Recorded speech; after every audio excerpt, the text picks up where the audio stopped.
Well, hey gang, Chase here. The other day, I was checking out my friend Melissa Morley's website, and I saw that she had these really cool photos of these models and dresses, and they were floating in what looked like this infinite abyss.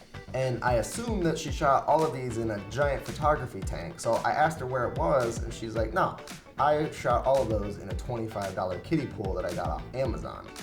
I wanted to know how she did that, so I volunteered to buy all the supplies she would need to do it again if she would come to my office and let me record the process so that I could show you guys. Despite the fact that the day we ended up picking turned into a freezing cold, rainy, ugly October day, we were able to get some really cool glamour shots outside. Here's how. Rolling? Yep. Okay. Oh, we're both gonna cross our legs? I mean, That's happening. I'm sitting here with my friend, Melissa Morley. So, we got your pool. Got my We have pool. an air pump to fill it up. We've got the Oh yeah, definitely make sure you have an air pump. It's Oh my not gosh. gonna work if you don't have one. Get one that plugs into the wall so you don't have to deal with charging your batteries. Just I would say it probably took our production assistant 15-20 minutes to fill it up with an air pump. Yeah. So it's definitely necessary. yes. After that, you kind of have to think about, do you want to use the actual background of the pool itself, which this is like a white plastic. I originally shot with the black sheeting for this kind of like expansive, infinite, bottomless look. For today, I thought we would do a blue tarp surface. One thing to keep in mind when you're buying your tarps is to think about the texture. This looks like a tarp. The plastic sheeting does not. It's smooth, and you're gonna have an easier time in post with that. So if you're not comfortable like doing a little bit of post work on a tarp just to do like a blur on it, go with the sheeting. How'd you go about finding a makeup artist and a model? If you're just starting out and you don't really have your network established where you can just kind of call whoever you think would be best to work with you, use Instagram or any social media as a tool to just reach out, be like, hey, love your portfolio, would you be interested in collaborating on a shoot with me? You know, you're asking someone to work for nothing, so be mindful of, you know, maybe get lunch for everybody, just kind of treat your crew right. When I first asked Mel to do this, the first thing she said was that choosing the right location was going to be the most important part. I know that a parking lot doesn't seem like the most ideal location for a beautiful glamour shoot. It's ugly as heck. It's outside on a day that was freezing cold and rainy. There were puddles collecting all over the parking lot that I had to physically sweep out with a broom. There were cars coming and going all day long. But that just goes to show that you can pull the shoot off almost anywhere as long as you have a few key components. We had power nearby, even though we chose not to use lights that day because it was raining. We had a place for the makeup artist to set up and a place for the model to change. We had more than enough room for the pool in a single parking spot. We had a ladder that was already just sitting in the basement, and we had arguably the most important thing, a warm water supply.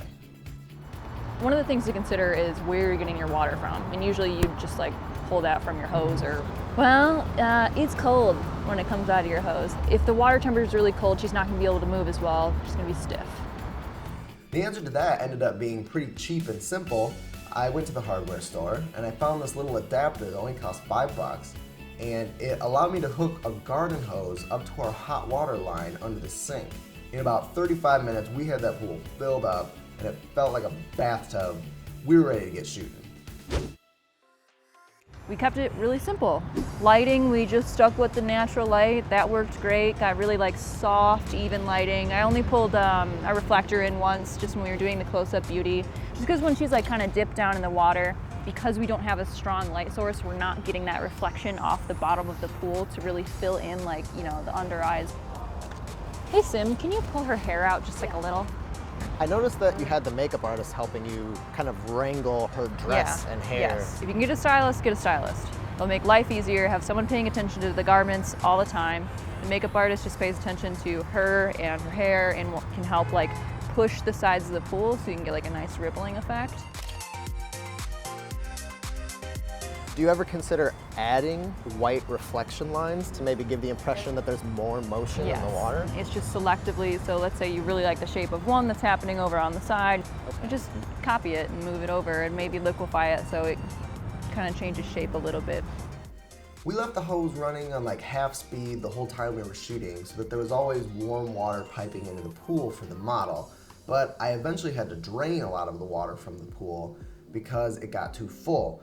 I know it looks like the model's just kind of effortlessly floating there, but it's actually pretty difficult for her to keep her head above water unless she can reach the bottom of the pool with her hand to support herself.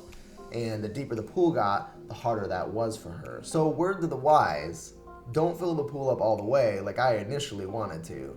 Fill it up like halfway, see how the model feels, and if you can get away with a little more, put it in there. I shot wide open, again, to help reduce some of this tarp texture that's happening in the background. And then for the beauty stuff, I like to go to at least f8. That way you're getting focus like all the way through the planes of her face. Like you'll notice in some that maybe here, like the tip of her nose isn't in focus, but her eyes are, so. Very cool. Well, the wind has picked up. It is misting again. You look very, very cold. I'm chilly. So I think we're ready to wrap things up, but thank you for coming out today. Is there any final statement you'd like to tell anyone taking on the kiddie pool shoot? If it's your first time doing a pool shoot, just keep it basic and have fun. All right, well, we certainly did that. Thank you for coming out, and thank you for watching. All right, well, we did have a lot of fun that day, and I really like seeing what Mel was able to accomplish for under 90 bucks in such a gross location. For more tutorials like this, keep an eye out on B&H's YouTube page or bhphotovideo.com. Once again, thank you for watching.